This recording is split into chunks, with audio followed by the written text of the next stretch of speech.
Mari kita lihat ciri-ciri orang-orang yang tidak bertanggung jawab. Yang pertama itu making excuses. Seneng banget bikin alasan ya. Kalau terlambat kerja alasannya apa? Tadi kelingking saya kejepit gitu. Making excuses. Tadi jalanan banjir. Motor saya mogok. Kemudian bilang apa lagi? Kucing saya sakit dan macam-macam. Orang yang gak bertanggung jawab tuh sukanya bikin alasan, mencari pembenaran diri gitu ya, bahkan sampai berbohong gitu. Kadang-kadang tuh making up stories gitu. Padahal kalau orang tuh bertanggung jawab, bukan berarti orang tuh gak bisa bikin salah gitu. Kalau dia bikin salah, tinggal minta maaf aja. Dan kalau ditanya, kenapa kamu terlambat? Ya saya telat bangun, maaf.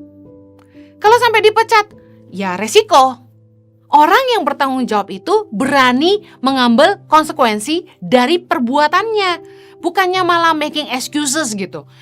Kalau sampai diancam mau diberhentikan, ya minta kesempatan, memohonkan kesempatan lagi. Ya paling enggak Anda sudah berusaha jujur. Orang yang bertanggung jawab ya bukan orang yang mengulang-ulangi kesalahannya. Dia bertanggung jawab mengakui kesalahan dan gak ngulangin lagi. Itu orang yang tanggung jawab. Bukannya bikin alasan, berbohong. Tapi pertama minta maaf, minta diberi kesempatan, dan tidak mengulangi kesalahan. Itu tanggung jawab. Jangan malah jadi orang yang selalu making excuses. Ada tuh kalau ditanya ini, alasannya ini. Ini kenapa kamu kerjaannya kok gak selesai? Harusnya kamu selesaikan 10 hal, kenapa baru 1? Alasannya ini, alasannya itu. Padahal malas. Chatting mulu di WhatsApp, chatting mulu di DM, nonton YouTube, main game.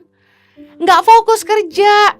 Bentar-bentar ke pantry, bentar-bentar keluar, cari angin lah, bentar-bentar ke toilet. Nggak berprestasi di tempat kerja. Ada tugas sekolah nggak dikerjain. Main terus. Apa yang harusnya jadi prioritas? Nggak dilakukan. Padahal orang yang ngerti tanggung jawab tuh ngerti prioritas. First thing first. Yang harus didahulukan ya harus didahulukan. Boleh nggak main? Boleh. Tapi kerja dulu dong. Kerja sungguh-sungguh. Ada istilahnya work hard, play hard. Kalau memang mau main ya kerja yang benar. Kalau memang pengen punya free time banyak, sekolah yang benar, belajar benar-benar. Sebenarnya kalau orang tuh fokus, kerjaan yang ibaratnya jam kerja 8 jam itu bisa selesai dalam 4 jam. Sehingga kamu punya waktu luang untuk menggali potensimu, ngerjain hal-hal yang berguna untuk membangun dirimu. Kita tuh harus punya tanggung jawab.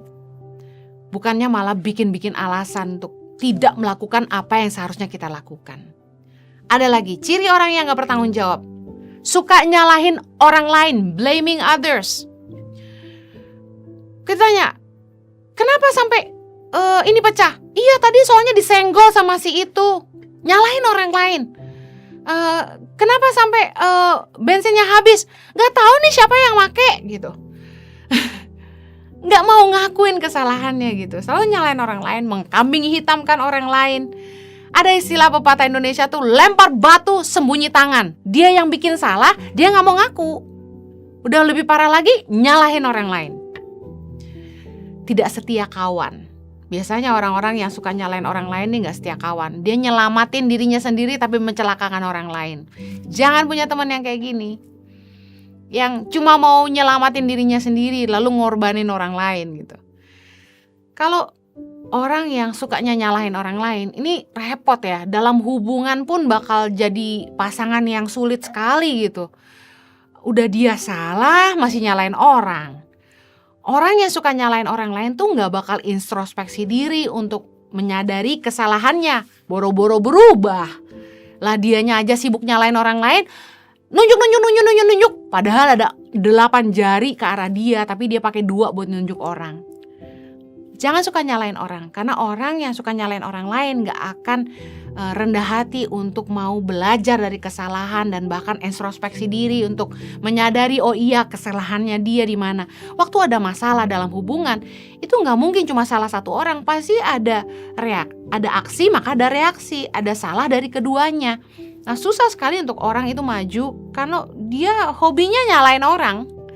nggak rendah hati untuk ngakuin kesalahannya. Yang kayak gini sih sulit ya. Ciri orang yang gak bertanggung jawab lagi yang ketiga adalah victim mentality. Selalu berpikir bahwa dialah korban. Punya mental korban, victim mentality. Mengasihani diri sendiri, self pity-nya tinggi. Selalu merasa dia korban dari berbagai keadaan. Seolah-olah dia ada di situ karena gak punya pilihan. Suka membawa orang lain tuh tenggelam dalam kesedihannya. Kesana sini ceritain masalahnya, kesedihannya, berharap supaya orang empati sama dia dan semakin tenggelam dalam belas kasihan terhadap diri sendiri gitu. Self pity. Yang bagus tuh belas kasihan buat orang lain, bukan mengasihani diri sendiri. Itu salah. Harusnya kan gini, kita bangkit dan memutuskan, oke, sekarang saya harus gimana? Ada anak-anak muda yang nyalahin orang tuanya. Ya karena orang tua saya broken home, bercerai, meninggalkan saya, gak perhatian sama saya, keras sama saya, begini sama saya, begitu sama saya. Nyalahin orang tuanya, sih, blaming others. Lalu, karena orang tua saya begini, makanya saya begini. Enggak. Hidup ini memang gak mudah. Kita gak bisa milih kita lahir di keluarga seperti apa. Kita gak bisa milih orang tua kita. Kita gak bisa milih siapa guru kita gitu. Kita gak bisa milih teman-teman di sekeliling kita gitu. They just go there, the same school as you do. Kita gak bisa bilang, lo kalian semua pergi dari sekolah ini, tinggal saya aja. Kan gak bisa, kita gak bisa milih. Tapi keputusan kita yang akan membawa kita ke tempat yang lebih baik atau tempat yang lebih buruk. Kita mau terpuruk atau kita mau bangkit. Kita kan gak bisa ngerubah keadaan, orang tua kita sudah bercerai nih. Puji Tuhan kalau kita berdoa lalu mujizat Tuhan terjadi, mereka bersatu kembali. Tapi kalau masing-masing udah nikah, masing-masing udah punya anak lagi, so what? Kita gak boleh terpuruk dan mengasihani diri sendiri. Itu jebakan, perangkap. Kita harusnya bangkit dan bilang, oke, saya akan bikin keputusan untuk masa depan saya. Karena gini, apa yang orang lain lakukan kepada kita gak akan menentukan masa depan kita kalau kita mau bikin keputusan yang berbeda untuk diri kita sendiri. Orang lain gak bisa maksa kita. Contoh, orang gak bisa maksa Anda untuk makan. Saya kenyang, makan. Masa orang mau maksa Anda sampai ngambil makanan dan masukin ke mulut Anda? Kan gak mungkin. Anda yang memutuskan, oke, saya kenyang, saya gak mau makan lagi. Atau Anda kenyang dan karena Anda sungkan, Anda paksa makan. Anda menggemukkan diri Anda sendiri. Anda tahu bahwa saya kenyang, saya sudah cukup. Kalau saya makan lagi, saya muntah. You have to make decision. Kalau Anda membiarkan masalah menguasai Anda, sebagai anak muda, orang tua gak perhatian, jadi saya pacaran ganti-ganti deh. Terus Anda rusak hidup Anda. Lalu Anda salahkan siapa? Orang tua? Pacar-pacar yang merusak Anda? Enggak. Keputusan itu Anda yang buat, Anda yang membiarkan. You let it happen. Don't let it happen. Jangan biarin orang ngerusak hidupmu. Jangan biarin orang make use of your life. Jangan biarin orang memanfaatkan hidup Anda. Anda punya tanggung jawab sama Tuhan atas hidup Anda masing-masing. Jadi kita harus mutusin, oke, orang tua saya bercerai, lalu saya harus gimana? Saya satu hari nanti kalau menikah gak boleh bercerai, karena gak enak punya orang tua yang bercerai. Kan gitu. Kita gak bisa loh menghakimi orang lain gitu, karena kita gak ada di sepatu mereka gitu kan. Saya dulu waktu papa mama saya berpisah dan ninggalin kami, yang ada tuh gini, saya coba mikir gitu, kalau saya jadi mama saya, kira-kira saya cerai gak ya sama papa saya? Mungkin cerai juga gitu kan. Belum tentu kita bisa menjadi lebih benar atau lebih baik daripada orang tua kita. Jadi kita gak bisa menghakimi orang tua kita. Oh, orang tua saya tuh gak berusaha gitu buat saya, orang tua saya tuh gak nyekolahin saya gitu misalnya, sehingga saya begini. Enggak, saya gak ada yang kuliahin. What did I do? Saya kerja, saya kumpulin uang, saya sekolah, bayar sendiri. Keadaan gak menentukan masa depanmu, keputusanmu yang menentukan masa depanmu. Masalah boleh ada, orang-orang di sekeliling kita mungkin gak support kita, tapi yang menentukan langkah kita adalah keputusan kita. Jangan punya victim mentality. Ciri orang yang tidak bertanggung jawab yang keempat, run away. Kalau kita bilang chicken, gak tanggung jawab, main kabur aja, lari dari masalah, ghosting, Nggak mau nyelesain masalah, malah kabur, menghilang. Jelasin dong. Mau putus, ya putus. Nggak mau lanjut, ya nggak mau lanjut. Mau quit, ya quit. Nggak usah ghosting gitu, ngapain? Lebih baik gini, saya udah bilang saya mau putus, tapi dia ikutin saya terus. Well, pindah aja daripada ghosting gitu kan. Yang penting udah jelas gitu. Kita jangan sampai jadi orang yang bertanggung jawab gitu, lari dari masalah gitu. Begitu ada masalah, bukannya duduk diselesaikan, tapi gabur.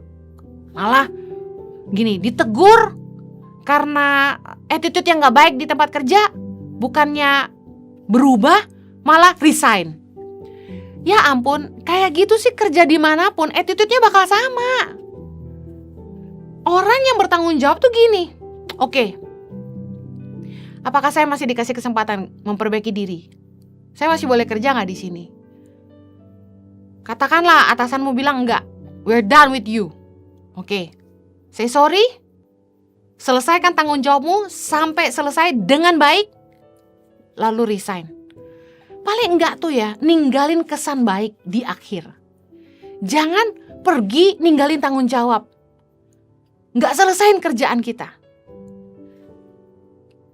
Pergi seperti itu membuat kita kehilangan kepercayaan orang dan kita gak akan punya portfolio yang bagus. Gak akan dapat surat rekomendasi kerja yang bagus untuk kerjaan kita yang selanjutnya. Berusahalah punya hubungan yang baik dengan semua orang dan pastikan kita itu bangun hubungan yang baik dengan semua orang. Jaga hubungan baik dengan semua orang dan pastikan kita tuh meninggalkan kesan yang baik. Kalaupun ada masalah dan kemudian kita harus putus hubungan dengan seseorang, pastikan kita selesaikan dengan baik. Jangan sampai kita run away, kabur gitu, gak tanggung jawab. Saya sih berharap gak ada anak muda yang sampai menghamili anak orang lalu kabur gitu ya. Jangan sampai menghamili anak orang, dosa juga kan gitu. Tapi sampai terjadi ada yang bikin kesalahan, ya harus tanggung jawab dong. Saya bilang sama anak saya, kamu terlalu muda untuk pacaran. Kenapa? Karena untuk punya hubungan sama seseorang itu butuh komitmen. Dan hanya orang dewasa yang ngerti komitmen. Hanya orang dewasa yang ngerti tanggung jawab. Tanggung jawab tuh apa sih? Ngerti bahwa ada konsekuensi yang mengikuti setiap keputusan kita. Ada akibat, resiko yang akan mengikuti tindakan kita. Kita gak bisa membangun hubungan dengan orang yang kita gak siap tanggung jawab buat dia gitu. Contoh, Anda ngambil hati orang dan Anda gak jaga hati dia. Ya ini orang-orang yang gak dewasa gitu.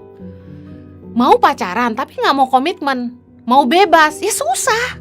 Sama ada beberapa orang yang saya dengar nih udah menikah aja tuh maunya bebas. Gak mau dilarang-larang sama istrinya. Masih mau kumpul-kumpul sama teman, gak mau diatur-atur istri. Orang yang kayak gini gak dewasa-dewasa. Ya kalau gak dewasa ya jangan nikah kan gitu. Orang yang tidak dewasa gak akan ngerti tanggung jawab. Orang yang ngerti tanggung jawab adalah ciri orang yang sudah dewasa dan boleh nikah. Yang berikutnya, ciri orang yang tidak bertanggung jawab itu self benefit. Hanya cari keuntungan diri sendiri. Tega ngorbanin orang lain demi keuntungannya sendiri. Aji mumpung, ya dibaikin malah ngelunjak. Dikasih hati minta jantung bahasanya. Dan self benefit tuh orang-orang yang gak peduli gitu akibat dari perbuatannya terhadap orang lain. Dampak yang dia buat terhadap hidup orang banyak, gak peduli gitu. Nah yang kayak gini selfish banget gitu, self benefit, gak tanggung jawab. Yang kayak gini jangan jadi pemimpin. Nah mari izinkan Kak Heni share beberapa hal tentang tanggung jawab. Tanggung jawab itu yang pertama harus dimulai dari diri sendiri. Bertanggung jawablah atas diri kita. Belajar tanggung jawab itu dimulai dari bertanggung jawab atas diri sendiri. Roma 14 ayat 12 berkata, demikianlah setiap orang di antara kita akan memberi pertanggungan jawab tentang dirinya sendiri kepada Allah. Kita tuh harus belajar bertanggung jawab atas hidup kita. Karena suatu hari nanti kita harus mempertanggungjawabkan hidup kita kepada Tuhan. Nah, Orang yang nggak bisa bertanggung jawab atas dirinya sendiri, nggak bisa bertanggung jawab atas hidup orang lain, apalagi hidup orang banyak. Nah, kalau kita pengen jadi pemimpin, kita pengen jadi besar, kita pengen punya dampak, pastikan kita belajar bertanggung jawab mulai dari diri sendiri dan mulai punya rasa tanggung jawab atas hidup orang banyak. Nah, tanggung jawab untuk hidup orang banyak ini berasal dari kepedulian akan orang lain. Nah, pemimpin adalah seseorang yang mampu memimpin dirinya sendiri dan mampu mempengaruhi orang lain untuk melakukan sesuatu. Nah, kalau dia nggak bisa memimpin dirinya sendiri, dia nggak bisa bertanggung jawab atas dirinya sendiri, bagaimana dia mau memimpin orang lain? Kapasitas seseorang memimpin justru diukur dari kemampuannya memimpin dirinya sendiri. Misalnya, Anda rindu menjadi seorang pemimpin, tapi ngatur diri sendiri nggak bisa. Kerja telat mulu, sekolah telat mulu. Anda nggak bisa on time. Anda nggak bisa pegang perkataanmu. Kerja nggak kelar-kelar. Bikin tugas telat mulu. Target nggak pernah nyampe. Gimana mau jadi pemimpin kalau mimpin diri sendiri aja nggak bisa?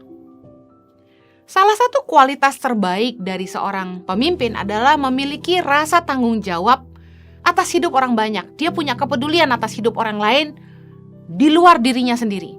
Gak cuma mikirin dirinya sendiri. Filipi 2 ayat 4 berkata gini, dan janganlah tiap-tiap orang hanya memperhatikan kepentingannya sendiri, tetapi kepentingan orang lain juga. Bahaya sekali kalau seorang pemimpin jadi pemimpin sementara dia cuma mikirin kepentingannya sendiri. Karena orang yang gak bertanggung jawab itu mengorbankan orang lain untuk kepentingannya sendiri. Dia gak peduli orang lain celaka, dia gak peduli orang lain dirugikan, gak peduli orang lain kehilangan nyawa, asalkan dia selamat, asalkan dia diuntungkan. Orang yang bertanggung jawab akan memikirkan konsekuensi atau akibat dari keputusan dan tindakannya. Gak cuma untuk dirinya sendiri, tapi untuk hidup orang lain. Dia mikir kalau saya seperti ini terus mereka gimana gitu.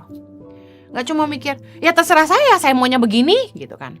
Contoh, ada anak muda yang dia bilang, saya udah dewasa, saya mau pulang malam, saya mau pesta sama teman-teman saya, pulangnya pagi. Dia bilang, saya udah besar, saya bisa urus diri saya sendiri. Dengar baik, kadang-kadang kita mikir orang lain gak usah ngurus kita bisa mengurus diri kita sendiri. Tapi tahukah Anda bahwa setiap tindakan kita itu pasti melibatkan orang lain? Contoh, kalau sampai Anda mabuk lalu Anda mengendarai kendaraan dan Anda nabrak orang lain, orang yang Anda rugikan adalah orang yang Anda tabrak. Yang kedua, orang yang punya mobil, karena mungkin Anda masih terlalu muda untuk punya mobil sendiri, Anda pinjam mobil orang tuamu atau kakakmu atau siapapun. Yang ketiga, orang tuamu, kakak adikmu akan dirugikan karena harus membantu kamu untuk ngurusin, misalnya sampai urusannya ke polisi atau amit-amit sampai masuk ke rumah sakit. Orang tuamu akan direpotkan. Nggak bisa dong kita bilang hidup-hidup saya, tanggung jawab saya. Nggak bisa. Ada orang yang dia nggak mau kerja, dia mau hidup seenaknya, mau tato, mau makan, mau apa. Hei, kamu belum bisa cari uang, kamu nyusahin orang tua. Umur udah berapa? Nggak kerja-kerja. Tapi diatur nggak mau. Dengan dalih, hidup-hidup saya, jangan ngurusin saya. Kalau memang nggak mau diurusin, cari duit sendiri. Jangan nyusahin orang. Masih tinggal di rumah orang tua, nggak mau diatur. Cari tempat tinggal sendiri dong. Banyak anak muda tuh yang nggak mikir gitu, akibat dari perbuatannya. Konsekuensinya tuh nggak cuma ke dia, tapi juga ke orang lain. Dengar baik, kita harus belajar memimpin diri kita sendiri, bertanggung jawab atas diri kita sendiri. Tapi yang kedua, kita juga mesti mikirin akibat dari tindakan kita terhadap orang lain. Apalagi kalau sampai berdampak untuk hidup orang banyak. Contoh, Anda ngerti zaman sekarang ini ya, sosial media itu wow, satu kata gaungnya kemana-mana. Dengar baik, kalau Anda punya follower di Instagram, di Facebook, di Twitter, dimanapun, di YouTube, jangan sampai apa yang Anda posting, Anda sebarkan melalui sosial media itu mempunyai efek atau dampak yang buruk kepada masyarakat, komunitas, orang-orang yang follow dengan Anda. Begitu kita punya follower, kita punya tanggung jawab atas hidup mereka loh. Sedikit banyak, kita itu menebarkan benih dalam hidup mereka lewat postingan kita. Itu hal yang baik atau hal yang buruk, itu tanggung jawab kita. Hati-hati menyebarkan gosip, hoax, omongan-omongan yang membuat orang sesat, mempercayai hal yang bohong, apalagi sampai merugikan orang. Kita harus belajar bertanggung jawab dari perkataan kita dan apapun yang kita tulis di sosial media. Tanggung jawab itu dimulai, yang pertama tadi dari diri sendiri, yang kedua dimulai dari hal-hal kecil. Lukas 16 ayat 10 bilang ini, barang siapa setia dalam perkara-perkara kecil, ia setia juga dalam perkara-perkara besar. Dan barang siapa tidak benar dalam perkara-perkara kecil, ia tidak benar juga dalam perkara-perkara besar. Gimana mau dipercayain yang besar-besar kalau yang kecil-kecil aja gak bisa dipercaya? Kapasitas seseorang untuk memimpin itu diukur dari kemampuannya memimpin keluarganya atau komunitas kecil. Gimana dia melakukan tanggung jawabnya di rumah? Gimana dia memimpin kelompok kecil? Ada orang yang pengen dipromosi gitu, langsung punya jabatan. Hang on dulu. Gimana kapasitasmu di komunitas? Kalau orang pengen dipercaya lebih, ya dia harus bisa membuktikan diri di komunitas yang kecil. 1 Timotius 3 ayat 5 berkata gini, jikalau seseorang tidak tahu mengepalai keluarganya sendiri, bagaimanakah ia dapat mengurus jemaat Allah? Bicara soal seorang pria kalau mau melayani Tuhan dan diberi kepercayaan di tengah-tengah jemaat, harus bisa mengurus keluarganya dulu, kelompok kecil dulu. Banyak kali kita pengen dipromosi, punya jabatan yang tinggi, tapi kita gak mau diproses untuk kepercayaan di tempat yang kecil, dalam komunitas kecil. Dimulai dari rumah. Everything starts from home. Bagaimana kita bisa jadi teladan di rumah dulu? Bagaimana kita bisa setia dengan tanggung jawab yang kecil di rumah? Kalau di rumah aja malas, gimana mau dipercaya hal besar di luar rumah? Ada beberapa orang yang pelayanan hebat banget di luar rumah, tapi di rumah gak jadi kesaksian. Tanggung jawab itu dimulai dari hal-hal yang justru dianggap kecil. Contoh, bisa pegang janji. Orang yang bertanggung jawab itu perkataannya bisa dipegang. Mazmur 15 ayat 4 bilang gini, yang memandang hina orang yang tersingkir, tetapi memuliakan orang yang takut akan Tuhan, yang berpegang pada sumpah walaupun rugi. Orang itu akan bisa dipercaya kalau perkataannya bisa dipegang. Saking dia pegang perkataannya, sebenarnya dia rugi. Tapi karena dia janji, dia mendingan rugi daripada untung. Orang yang kayak gini yang akan dihormati. Amsal 22 ayat 1, nama baik lebih berharga daripada kekayaan besar, dikasihi orang lebih baik daripada perak dan emas. Nama baik itu bicara soal citra diri kita, rekapan dari perjalanan hidup kita yang menghasilkan nama baik. Nah, kalau orang tuh bisa dipercaya omongannya, karya-karyanya terbukti, itu akan melahirkan nama baik. Dan ini sangat precious, sangat berharga. Karena susah loh punya nama baik itu. Dan nama baik itu nilainya lebih daripada kekayaan yang besar. Karena nama baik yang akan membuat hidup kita itu dipercaya orang sampai kapanpun. Tapi dimulai dari mana? Dimulai dari hal kecil. Belajar pegang perkataan, bisa pegang janji, tepatin janji. Jujurlah dalam keuangan sampai nominal terkecil. Kalau atasanmu, orang tuamu, kakakmu mempercayakan uang, menitipkan uang, pastikan Anda bisa dipercaya mengelola uang itu sampai yang terkecil. Dititipin beli apa, ada kembalian, biarpun cuma 500 rupiah, kembalikan. Ada bukti pembeliannya, sertakan notanya. Jangan dikasih 1 juta, diem aja. Yang dibeli apa gak ada penjelasannya. Orang tuamu kasih uang, harus ada jelasin. Makan sekian, notanya foto. Makan sama temen, nonton, ada uangnya segini habis. Ada laporannya, gak dikasih 1 juta habis, 500 ribu habis, gak ada penjelasannya. Orang yang gak bisa dipercaya dengan uang yang kecil gak akan dipercaya dengan uang yang besar. Kadang-kadang orang anggap sepele, kembalian cuma 600 perak. Itu tuh nilai kepercayaan. Bisa dipercaya dalam nominal yang terkecil. Bukti belinya mana? Kembaliannya berapa? Katakanlah ada kembalian 60.000 dan kemudian kakakmu bilang udah buat kamu aja, ya itu berkat. Tapi paling enggak kita sudah membuktikan kita bisa dipercaya. Lukas 16 ayat 12 berkata gini, dan jikalau kamu tidak setia dalam harta orang lain, siapakah yang akan menyerahkan hartamu sendiri kepadamu? Tuhan tuh kadang-kadang menguji kita. Justru ketika orang mempercayakan kepada kita harta mereka, kelihatannya kecil, tapi ingat, jangan anggap sepele. Hal-hal yang justru dianggap sepele, kecil, coba setialah dengan itu. Bertanggung jawablah dengan itu. Percayalah, kalau kamu bisa bertanggung jawab dengan yang kecil ini, kamu yang akan dipercaya Tuhan perkara yang jauh lebih besar. Saya kalau mau promosi staff gitu di kantor, saya cukup lihat aja siapa di antara mereka yang setia, pegang janji, bisa dipercaya dalam hal-hal kecil gitu. Orang-orang yang perhatian banget sama hal-hal detail. Justru orang yang kayak gini yang akan dapat kepercayaan yang besar. Ayo, banyak kita yang pengen dipercaya, diberikan posisi yang tinggi. Mari belajarlah bertanggung jawab, mulai dari diri sendiri, mulailah dari perkara-perkara yang kecil. Jangan sampai jadi orang yang tidak bertanggung jawab.